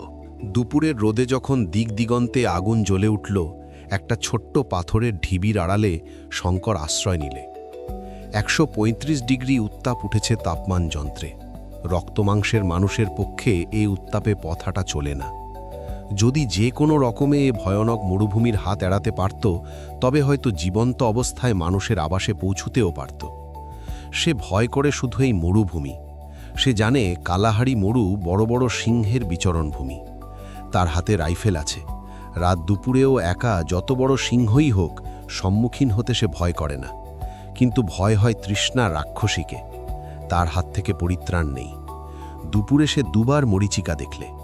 এতদিন মরুপথে আসতেও এই আশ্চর্য নৈসর্গিক দৃশ্য সে দেখেনি। বইয়েই পড়েছিল মরীচিকার কথা। একবার উত্তর পূর্ব কোণে, একবার দক্ষিণ পূর্ব কোণে। দুই মরীচিকাই কিন্তু প্রায় একই রকম, অর্থাৎ একটা বড় গম্বুজওয়ালা মসজিদ বা গির্জা, চারপাশে খেজুর কুঞ্জ, সামনে বিস্তৃত জলাশয়। উত্তর পূর্ব কোণের মরীচিকাটা বেশি স্পষ্ট।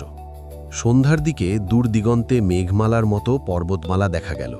শঙ্কর নিজের চোখকে বিশ্বাস করতে পারলে না। পূর্ব দিকে একটাই মাত্র বড় পর্বত এখান থেকে দেখতে পাওয়া সম্ভব, দক্ষিণ রোডেসিয়ার প্রান্তবর্তী চিমানিমানি পর্বতমালা। তাহলে কি বুঝতে হবে যে সে বিশাল কালাহারি পদব্রজে পার হয়ে প্রায় শেষ করতে চলেছে? না, এও মরীচিকা। কিন্তু রাত 10টা পর্যন্ত পথ চলেও জ্যোৎস্না রাত্রে সে দূর পর্বতের সীমারেখা তেমনি স্পষ্ট দেখতে পেল। অসংখ্য ধন্যবাদ হে ভগবান, মরীচিকা নয় দাবে। জ্যোৎস্না রাত্রে কেউ কখনো মরীচিকা দেখেনি। তবে কি প্রাণের আশা আছে? আজ পৃথিবীর বৃহত্তম রত্নখনির মালিক সে। নিজের পরিশ্রমে ও দুঃসাহসের বলে সে তার সত্ত্ব অর্জন করেছে। দরিদ্র বাংলা মায়ের বুকে সে যদি আজ বেঁচে ফেরে। দুদিনের দিন বিকেলে সে এসে পর্বতের নিচে পৌঁছল। তখন সে দেখলে পর্বত পার হওয়া ছাড়া ওপারে যাওয়ার কোনো সহজ উপায় নেই, নইলে 25 মাইল মরুভূমি পাড়ি দিয়ে পর্বতের দক্ষিণ প্রান্ত ঘুরে আসতে হবে। মরুভূমির মধ্যে সে আর কিছুতেই যেতে রাজি নয়। সে পাহাড় পার হয়েই যাবে। এইখানে সে প্রকাণ্ড একটা ভুল করলে। সে ভুলে গেল যে 12,500 ফুট একটা পর্বতমালা ডিঙিয়ে ওপারে যাওয়া সহজ ব্যাপার নয়। রিক্টার্সভেল্ড পার হওয়ার মতোই শক্ত, তার চেয়েও শক্ত, কারণ সেখানে আলভারেজ ছিল। এখানে সে একা। শঙ্কর ব্যাপারের গুরুত্বটা তেমন বুঝতে পারলে না। ফলে চিমানিমানি পর্বত উত্তীর্ণ হতে গিয়ে প্রাণ হারাতে বসল। ভীষণ প্রজ্বলন্ত কালাহারি পার হতে গিয়েও সে এমনভাবে নিশ্চিত মৃত্যুর সম্মুখীন হয়নি। চিমানিমানি পর্বতে জঙ্গল খুব বেশি ঘন নয়। শঙ্কর প্রথম দিন অনেকটা উঠল, তারপর একটা জায়গায় গিয়ে পড়ল সেখান থেকে কোনো দিকে যাওয়ার উপায় নেই। কোন পথটা দিয়ে উঠেছিল সেটাও আর খুঁজে পেলে না। তার মনে হলো সে সমতল ভূমির যে জায়গা দিয়ে উঠেছিল তার 30 ডিগ্রি দক্ষিণে চলে এসেছে। কেন যে এমন হলো এর কারণ কিছুতেই সে বার করতে পারলে না। কোথা দিয়ে কোথায় চলে গেল, কখনো উঠছে কখনো নামছে, সূর্য দেখে দিক ঠিক করে নিচ্ছে, কিন্তু 7-8 মাইল পাহাড় উত্তীর্ণ হতে এতদিন লাগছে কেন? তৃতীয় দিনে আরেকটা নতুন বিপদ ঘটল। তার আগের দিন একখানা আলগা পাথর গড়িয়ে তার পায়ে চোট লেগেছিল। তখন তত কিছু হয়নি। পরদিন সকালে আর সে শয্যা ছেড়ে উঠতে পারে না। হাঁটু ফুলেছে, বেদনাও খুব।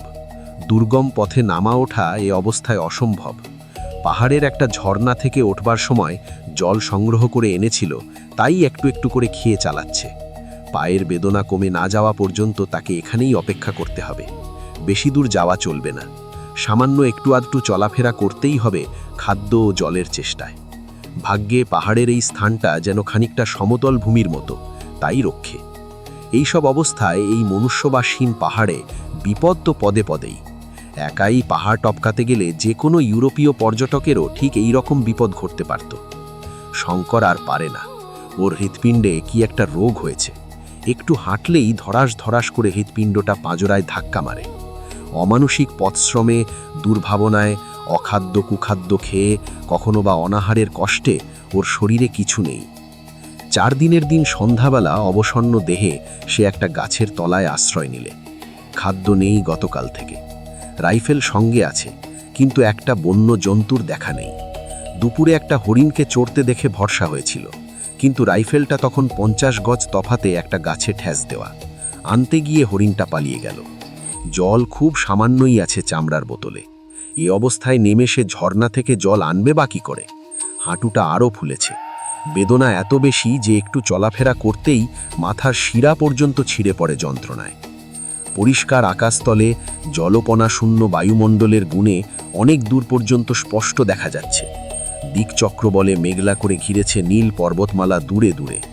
দক্ষিণ পশ্চিমে দিক বিস্তীর্ণ কালাহারি, দক্ষিণে ওয়াকুক পর্বত, তারও অনেক পিছনে মেঘের মতো দেখা যায় পল ক্রুগার পর্বতমালা। সলসবেরির দিকে কিছু দেখা যায় না। চিমানিমানি পর্বতের একটি উচ্চতর শৃঙ্গ সেদিকে দৃষ্টি আটকেছে। আজ দুপুর থেকে ওর মাথার উপর শকুনির দল উঠছে। এতদিন এত বিপদেও শঙ্করের যা হয়নি, আজ শকুনির দল মাথার উপর উঠতে দেখে সত্যিই ওর ভয় হয়েছে। ওরা তাহলে কি বুঝেছে যে শিকার জুটবার বেশি দেরি নেই? সন্ধ্যার কিছু পরে কি একটা শব্দ শুনে চেয়ে দেখল পাশেই এক শিলাখণ্ডের আড়ালে একটা ধূসর রঙের নেকড়ে বাঘ। নেকড়ের লম্বা ছুচালো কান দুটো খাড়া হয়ে আছে, সাদা সাদা দাঁতের উপর দিয়ে রাঙা জিভটা অনেকখানি বার হয়ে লকলক করছে। চোখে চোখ পড়তেই সেটা চট করে পাথরের আড়াল থেকে সরে দূরে পালালো। নেকড়ে বাঘটাও তাহলে কি বুঝেছে পশুরা নাকি আগে থেকে অনেক কথা জানতে পারে? হাড় ভাঙা শীত পড়ল রাত্রে। ও কিছু কাঠকুটি কুড়িয়ে আগুন জ্বালল। অগ্নিকুণ্ডের আলো যতটুকু পড়েছে তার বাইরে ঘন অন্ধকার। কি একটা জন্তু এসে অগ্নিকুণ্ড থেকে কিছু দূরে অন্ধকারে দেহ মিশিয়ে চুপ করে বসল। কোয়োটে, বন্য কুকুর জাতীয় জন্তু। ক্রমে আরেকটা, আর দুটো, আর 3টে। রাত বারবার সঙ্গে সঙ্গে 10-15টা এসে জমা হলো। অন্ধকারে তার 4 ধার ঘিরে নিঃশব্দে অসীম ধৈর্যের সাথে যেন কিসের প্রতীক্ষায় করছে। কি সব অমঙ্গলজনক দৃশ্য! ভয়ে ওর গায়ের রক্ত হিম হয়ে গেল। সত্যিই কি তারও এতদিনে মৃত্যু ঘনিয়ে এসেছে? সেও পারলে না রিক্টাসভেল্ট থেকে হিরে নিয়ে পালিয়ে যেতে? উফ, আজ কত টাকার মালিক সে! হীরের খনি বাদ যাক, তার সঙ্গে যে 6খানা হিরে রয়েছে তার দাম অন্তত 2-3 লক্ষ নিশ্চয়ই হবে। তার গরিব বাংলা মায়ের বুকে সে যদি আজ বেঁচে ফেরে। 2 দিনের দিন বিকেলে সে এসে পর্বতের নিচে পৌঁছল। ইতিমধ্যে সন্ধেবেলার সে ধূসর নেকড়ে বাঘটাও দুবার এসে অন্ধকারে কয়টদের পিছনে বসে দেখে গিয়েছে। একটুও ঘুমোতে ভরসা হলো না ওর।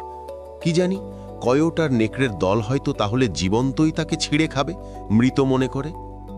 অবসন্ন ক্লান্ত দেহে জেগেই বসে থাকতে হবে তাকে। ঘুমে চোখ ঢুলে আসলেও উপায় নেই। মাঝে মাঝে কয়েটগুলো এগিয়ে এসে বসে ও জ্বলন্ত কাঠ ছুঁড়ে মারতেই সরে যায়। 2-একটা হায়নাও এসে ওদের দলে যোগ দিয়েছে। হায়নাদের চোখগুলো অন্ধকারে কি ভীষণ জ্বলে! কি ভয়ানক অবস্থাতে পড়েছে সে! জনবিরল বর্বর দেশের জনশূন্য পর্বতের 3500 ফুট ওপরে সে চলৎশক্তিহীন অবস্থায় বসে। গভীর রাত, ঘোর অন্ধকার, সামান্য আগুন জ্বলছে। মাথার উপর জলকণা শূন্য স্তব্ধ বায়ুমণ্ডলের গুণে আকাশের অগণ্য তারা জ্বলজ্বল করছে যেন ইলেকট্রিক আলোর মতো। নিচে তার 4 ধার ঘিরে অন্ধকারে মাংস লোলুপ নীরব নেকড়ে, কয়ট, হায়নার দল। কিন্তু সঙ্গে সঙ্গে তার এটাও মনে হলো, বাংলার পাড়াগায়ে ম্যালেরিয়ায় ধুকে সে মরছে না। এ মৃত্যু বীরের মৃত্যু। পদব্রজে কালাহারি মরুভূমি পার হয়েছে সে একা। মরে গিয়ে চিমানিমানি পর্বতের শিলায় নাম খুদে রেখে যাবে। সে একজন বিশিষ্ট ভ্রমণকারী ও আবিষ্কারক। অত বড় হীরের খনি সেই তো খুঁজে বার করেছে। আলভারেজ মারা যাওয়ার পরে সেই বিশাল অরণ্য ও পার্বত্য অঞ্চলের গোলকধাঁধা থেকে সে তো একাই বার হতে পেরে এত দূর এসেছে। এখন সে নিরুপায়, অসুস্থ, চলৎশক্তিরহিত। তবুও সে যুদ্ধছে। ভয় তো পায়নি, সাহস তো হারায়নি। কাপুরুষ ভীতু নয় সে। জীবন মৃত্যু তো অদৃষ্টের খেলা, না বাঁচলে তার দোষ কি? দীর্ঘ রাত্রি কেটে গিয়ে পূব দিক ফর্সা হলো। সঙ্গে সঙ্গে বন্য জন্তুর দল কোথায় পালালো। বেলা বাড়ছে, আবার নির্মম সূর্য জ্বালিয়ে পুড়িয়ে দিতে শুরু করেছে দিকবিদিক। সঙ্গে সঙ্গে শকুনির দল কোথা থেকে এসে হাজির, কেউ মাথার ওপর ঘুরছে, কেউ বা দূরে গাছের ডাল কি পাথরের ওপরে বসে খুব ধীরভাবে প্রতীক্ষা করছে। ওরা যেন বলছে, কোথায় যাবে বাছাধন, যে কদিন লাফালাফি করবে করে নাও, আমরা বসি, এমন কিছু তাড়াহুড়ো নেই আমাদের।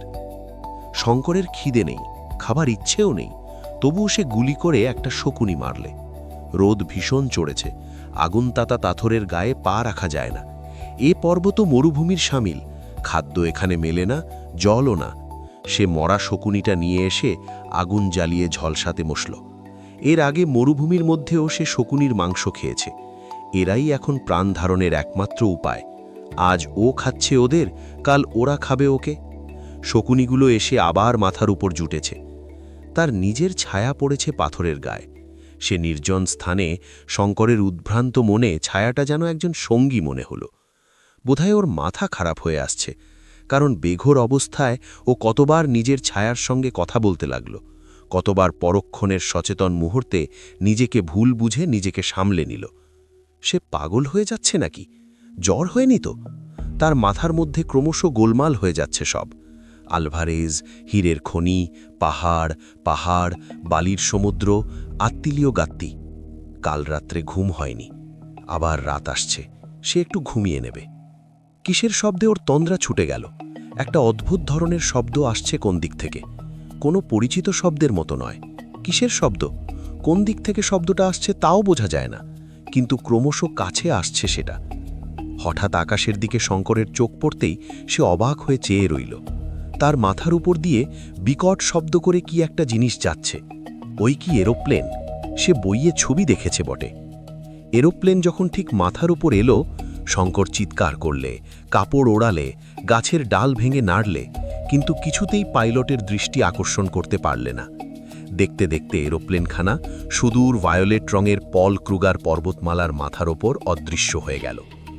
হয়তো আরও এরোপ্লেন যাবে এ পথ দিয়ে। কি আশ্চর্য দেখতে এই এরোপ্লেন জিনিসটা! ভারতবর্ষে থাকতে সে একখানাও দেখেনি। শঙ্কর ভাবলে, আগুন জ্বালিয়ে কাঁচা ডাল পাতা দিয়ে সে যথেষ্ট ধোঁয়া করবে। যদি আবার এ পথ যায়, পাইলটের দৃষ্টি আকৃষ্ট হবে ধোঁয়া দেখে। একটা সুবিধে হয়েছে, এরোপ্লেনের ওই বিকট আওয়াজে শকুনির দল কোন দিকে ভেগেছে যেন। সেদিন কাটল। দিন কেটে রাত্রি হওয়ার সঙ্গে সঙ্গে শঙ্করের দুর্ভোগ শুরু হলো। আবার গতরাত্রির পুনরাবৃত্তি। সেই কয়টের দল আবার এলো। আগুনের চারধারে তারা আবার তাকে ঘিরে বসল। নেকড়ে বাঘটা সন্ধে না হতেই দূর থেকে একবার দেখে গেল। গভীর রাত্রে আরেকবার এলো। কিসে এদের হাত থেকে পরিত্রাণ পাওয়া যায়? আওয়াজ করতে ভরসা হয় না। টোটা মাত্র দুটি বাকি। টোটা ফুরিয়ে গেলে তাকে অনাহারে মরতে হবে। মরতে তো হবেই, তার দুদিন আগে আর পরে। যতক্ষণ শ্বাস ততক্ষণ আশা। কিন্তু আওয়াজ তাকে করতেই হলো। গভীর রাত্রে হায়নাগুলো এসে কয়টদের সাহস বাড়িয়ে দিল। পোড়া কাঠ ছুঁড়ে মারলে আর ভয় পায় না। একবার একটু তন্দ্রা মতো এসেছিল, বসে বসেই ঢুলে পড়েছিল। পরমুহূর্তে সজাগ হয়ে উঠে দেখলে নেকড়ে বাঘটা অন্ধকার থেকে পা টিপে টিপে তার অত্যন্ত কাছে এসে পড়েছে। ওর ভয় হলো, হয়তো ওটা ঝাঁপিয়ে পড়বে। ভয়ের চোটে একবার গুলি ছুড়লে, আরেকবার ঠিক এরকমই হলো। কয়টগুলোর ধৈর্য অসীম, সেগুলো চুপ করে বসে থাকে মাত্র, কিছু বলে না। কিন্তু নেকড়ে বাঘটা ফাঁক খুঁজছে।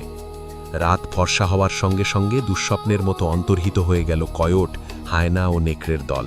সঙ্গে সঙ্গে শঙ্করও আগুনের ধারে শুয়েই ঘুমিয়ে পড়ল। কিসের শব্দে ওর তন্দ্রা ছুটে গেল। খানিকটা আগে খুব বড় একটা আওয়াজ হয়েছে কোনো কিছুর।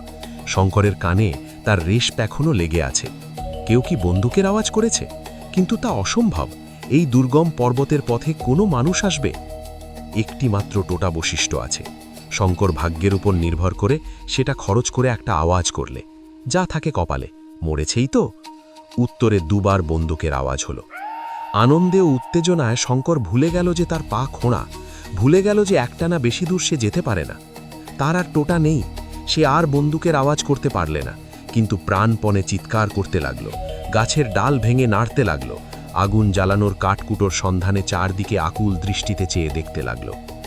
ক্রুগার ন্যাশনাল পার্ক জরিপ করার দল কিম্বারলি থেকে কেপটাউন যাওয়ার পথে চিমানিমানি পর্বতের নিচে কালাহারি মরুভূমির উত্তর পূর্ব কোণে তাঁবু ফেলেছিল। সঙ্গে 7খানা ডাবল টায়ার ক্যাটারপিলার চাকা বসানো মোটর গাড়ি। এদের দলের নিগ্রো কুলি ও চাকর বাকর বাদে 9 জন ইউরোপীয়। জনচারেক হরিণ শিকার করতে উঠেছিল, চিমানিমানি পর্বতের প্রথম ও নিম্নতম থাকটাতে।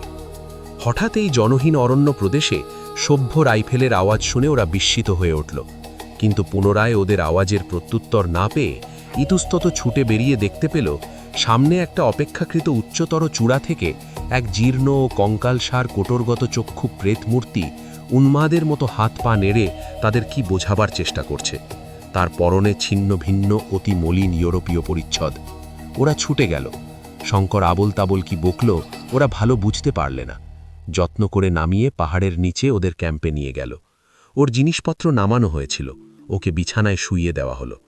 কিন্তু এই ধাক্কায় শঙ্করকে বেশ ভুগতে হলো। ক্রমাগত অনাহারে, কষ্টে, উদ্বেগে, অখাদ্য কুখাদ্য গ্রহণের ফলে ওর শরীর খুব জখম হয়েছিল। সেই রাত্রেই ওর বেজায় জ্বর এলো। জ্বরে সে অঘোর অচৈতন্য হয়ে পড়ল। কখন যে মোটরগাড়ি ওখান থেকে ছাড়ল, কখন যে তারা সলিসবেরিতে পৌঁছল, শঙ্করের কিচ্ছু খেয়াল নেই। সেই অবস্থায় 15 দিন সে সলিসবেরির হাসপাতালে কাটিয়ে দিল। তারপর ক্রমশ সুস্থ হয়ে মাসখানেক পরে একদিন সকালে হাসপাতাল থেকে ছাড়া পেয়ে বাইরের রাজপথে এসে দাঁড়াল। সলিসবেরি, কতদিনের স্বপ্ন! আজ সে সত্যিই বড় একটা ইউরোপীয় ধরনের শহরের ফুটপাতে দাঁড়িয়ে। বড় বড় বাড়ি, ব্যাংক, হোটেল, দোকান, পিচঢালা চওড়া রাস্তা। একপাশ দিয়ে ইলেকট্রিক ট্রাম চলছে, জুলু রিকশাওয়ালা রিকশা টানছে, কাগজওয়ালা কাগজ বিক্রি করছে। সবই যেন নতুন, যেন এসব দৃশ্য জীবনে কখনো সে দেখেনি। লোকালয়ে তো এসেছে, কিন্তু একেবারে কপরদক শূন্য। এক পেয়ালা চা খাবার পয়সাও তার নেই। কাছে একটা ভারতীয় দোকান দেখে তার বড় আনন্দ হলো। কতদিন যেন দেখেনি স্বদেশবাসীর মুখ। দোকানদার মুসলমান, সাবান ও গন্ধদ্রব্যের পাইকারি বিক্রেতা। খুব বড় দোকান। শঙ্করকে দেখেই সে বুঝলে এ দুস্থ ও বিপদগ্রস্ত। নিজে 2 টাকা সাহায্য করলে ও একজন বড় ভারতীয় সওদাগরের সঙ্গে দেখা করতে বলে দিলে। টাকা দুটি পকেটে নিয়ে শঙ্কর আবার পথে এসে দাঁড়ালো। আসবার সময় বলে এলো, অসীম ধন্যবাদ টাকা দুটির জন্যে। এ আমি আপনার কাছে ধার নিলাম। আমার হাতে পয়সা এলে আপনাকে কিন্তু এ টাকা নিতে হবে। সামনেই একটা ভারতীয় রেস্তোরাঁ। সে ভালো কিছু খাবার লোভ সম্ভরণ করতে পারলে না। কতদিন সভ্য খাদ্য মুখে দেয়নি। সেখানে ঢুকে 1 টাকা পুরি, কচুরি, হালুয়া, মাংসের চপ, কেক পেট ভরে খেল। সেই সঙ্গে 2-3 পেয়ালা কফি। চায়ের টেবিলে একখানা পুরনো কাগজের দিকে তার নজর পড়ল। তাতে এক জায়গায় হেডলাইনে বড় বড় অক্ষরে লেখা আছে, national park survey parties singular experience, a lonely Indian found in the desert, dying of thirst and exhaustion, he strange story. Shankar দেখলে তার একটা ফটোও ছাপা হয়েছে কাগজে। তার মুখে সম্পূর্ণ কাল্পনিক একটা গল্পও দেওয়া হয়েছে। এরকম গল্প সে কারো কাছে করেনি। খবরের কাগজখানার নাম সলিসবেরি ডেইলি ক্রনিকল। সে খবরের কাগজের অফিসে গিয়ে নিজের পরিচয় দিলে। তার চারপাশে ভিড় জমে গেল। ওকে খুঁজে বার করবার জন্য রিপোর্টারদের দল অনেক চেষ্টা করেছিল জানা গেল। সেখানে চিমানিমানি পর্বতে পা ভেঙে পড়ে থাকার গল্প বলে ও ফটো তুলতে দিয়ে শঙ্কর 50 টাকা পেলে। তা থেকে সে আগে সেই সহৃদয় মুসলমান দোকানদারের টাকা দুটি দিয়ে এলো। আগ্নেয়গিরিটার সম্বন্ধে সে কাগজে একটা প্রবন্ধ লিখলে। তাতে আগ্নেয়গিরিটার নামকরণ করলে মাউন্ট অ্যালভারেজ। তবে মধ্য আফ্রিকার অরণ্যে লুকানো এত বড় একটা আস্ত জীবন্ত আগ্নেয়গিরির এই গল্প কেউ বিশ্বাস করলে, কেউ করলে না। অবশ্যই রত্নের গুহার বাষ্প সে কাউকে জানতে দেয়নি। দিলে দলে দলে লোক ছুটবে ওর সন্ধানে। তারপরে একটা বইয়ের দোকানে গিয়ে একরাশ ইংরেজি বই ও মাসিক পত্রিকা কিনলে। বই পড়েনি কতকাল। সন্ধ্যায় একটা সিনেমায় ছবি দেখলে। কতকাল পরে রাত্রে হোটেলের ভালো বিছানায় ইলেকট্রিক আলোর তলায় শুয়ে বই পড়তে পড়তে সে মাঝে মাঝে জানালা দিয়ে নিচের প্রিন্স আলবার্ট ভিক্টর স্ট্রিটের দিকে চেয়ে চেয়ে দেখছিল। ট্রাম যাচ্ছে নিচ দিয়ে, রিকশা যাচ্ছে, ভারতীয় বফিখানায় ঠুনঠুন করে ঘণ্টা বাজছে, মাঝে মাঝে 2-4খানা মোটরও যাচ্ছে। এর সঙ্গে মনে হলো আরেকটা ছবি। সামনে আগুনের কুণ্ড, কিছু দূরে বৃত্তাকারে ঘিরে বসে আছে কয়োটে ও হায়নার দল। ওদের পিছনে নেকড়েটার 2 গোল গোল চোখ আগুনের ভাটার মতো জ্বলছে অন্ধকারের মধ্যে। কোনটা স্বপ্ন? চিমানিমানি পর্বতে যাপিত সেই ভয়ঙ্কর রাত্রি, না আজকের এই রাত্রি? ইতিমধ্যে সলিসবেরিতে শঙ্কর একজন বিখ্যাত লোক হয়ে উঠেছে। রিপোর্টারের ভিড়ে তার হোটেলের হন সব সময় ভর্তি। খবরের কাগজের লোক আসে তার ভ্রমণ বৃত্তান্ত ছাপার কন্ট্রাক্ট করতে, কেউ আসে ফটো নিতে। আত্মীয় গাত্তির কথা সে ইটালিয়ান কনসুল জেনারেলকে জানালে। তার অফিসের পুরনো কাগজপত্র ঘেটে জানা গেল আত্তিলিও গাত্তি নামে একজন সম্ভ্রান্ত ইটালিয়ান যুবক 1879 সালের আগস্ট মাসে পর্তুগিজ পশ্চিম আফ্রিকার উপকূলে জাহাজডুবি হওয়ার পর নামে। তারপর যুবকটির আর কোনো পাত্তা পাওয়া যায়নি। তার আত্মীয় স্বজন ধনী ও সম্ভ্রান্ত লোক। 1890 থেকে 95 সাল পর্যন্ত তারা তাদের নিরুদ্দেষ্ট আত্মীয়ের সন্ধানের জন্য পূর্ব, পশ্চিম ও দক্ষিণ আফ্রিকার কনসুলেট অফিসকে জ্বালিয়ে খেয়েছিল। পুরস্কার ঘোষণাও করা হয়েছিল তার সন্ধানের জন্যে। 1895 সাল থেকে তারা হাল ছেড়ে দিয়েছিল। পূর্বোক্ত মুসলমান দোকানদারটির সাহায্যে সে ব্ল্যাকমুন স্ট্রিটের বড় জহুরি রাইডাল ও মর্শেবির দোকানে 4খানা পাথর 32,500 টাকায় বিক্রি করল। বাকি দুখানার দর আরও বেশি উঠেছিল, কিন্তু শঙ্কর সেই দুখানা পাথর তার মাকে দেখাবার জন্য দেশে নিয়ে যেতে চায়। এখন বিক্রি করবার তার ইচ্ছা নেই। নীল সমুদ্র। বোম্বেগামী জাহাজের ডেকে দাঁড়িয়ে পর্তুগিজ পূর্ব আফ্রিকার বেইরা বন্দরের নারিকেল বনশ্যাম তীরভূমিকে মিলিয়ে যেতে দেখতে দেখতে শঙ্কর ভাবছিল তার জীবনের এই অ্যাডভেঞ্চারের কথা। এই তো জীবন, এইভাবেই তো জীবনকে ভোগ করতে চেয়েছিল সে। মানুষের আয়ও মানুষের জীবনের ভুল মাপকাঠি। 10 বছরের জীবন উপভোগ করেছে সে এই 1.5 বছরে। আজ সে শুধু একজন ভবঘুরে পথিক নয়, একটা জীবন্ত আগ্নেয়গিরির সহ আবিষ্কারক। মাউন্ট অ্যালভারেজকে সে জগতে প্রসিদ্ধ করবে। দূরে ভারত মহাসমুদ্রের পারে জননী জন্মভূমি পুণ্যভূমি ভারতবর্ষের জন্যে এখন তার মন চঞ্চল হয়ে উঠেছে। তার মন উৎসুক হয়ে আছে কবে দূর থেকে বোম্বাইয়ের রাজাবাই টাওয়ারের উঁচু চূড়োটা মাতৃভূমির উপকূলের সান্নিধ্য ঘোষণা করবে। তারপর বাউল কীর্তন গান মুখরিত বাংলাদেশের প্রান্তে তাদের শ্যামল গ্রামটি। সামনে আসছে বসন্তকাল। পল্লীপথে যখন একদিন সজনে ফুলের দল পথ বিছিয়ে পড়ে থাকবে, বউ কথা ডাকবে একুদের বকুল গাছটায়। নদীর ঘাটে গিয়ে লাগবে ওর ডিঙি। বিদায় আলভারেজ বন্ধু। স্বদেশে ফিরে যাওয়ার এই আনন্দের মুহূর্তে তোমার কথাই মনে হচ্ছে আজ আমার।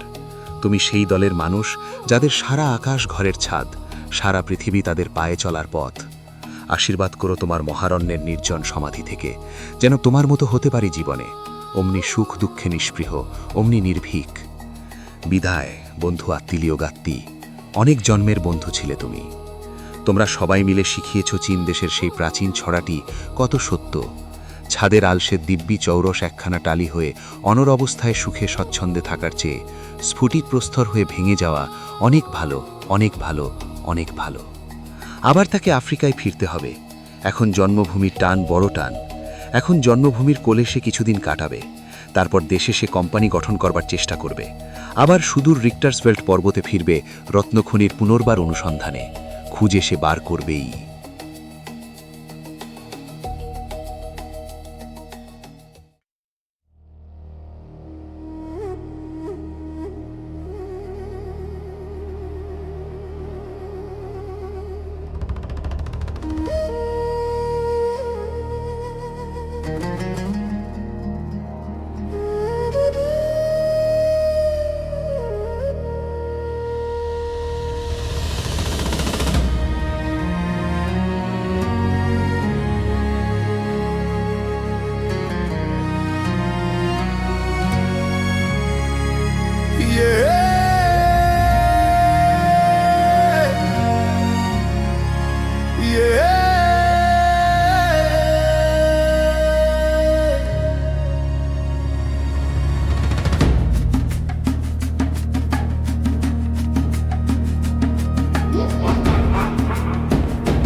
Of the Bengal plains to break the soul from the city chains. The steam engine whistles through the dusty heat, the rhythm of the rails under my feet. Alvarez spoke of a secret told, greater than diamonds, deeper than gold. Oh, Serengeti wind is calling out my name. Shadow of the bunyip, the flickering flame. Through the thorns and the fever, the spirits ride. I see the red dust dancing in my eyes. Welcome to Africa, the kingdom of the sun, where the river runs deep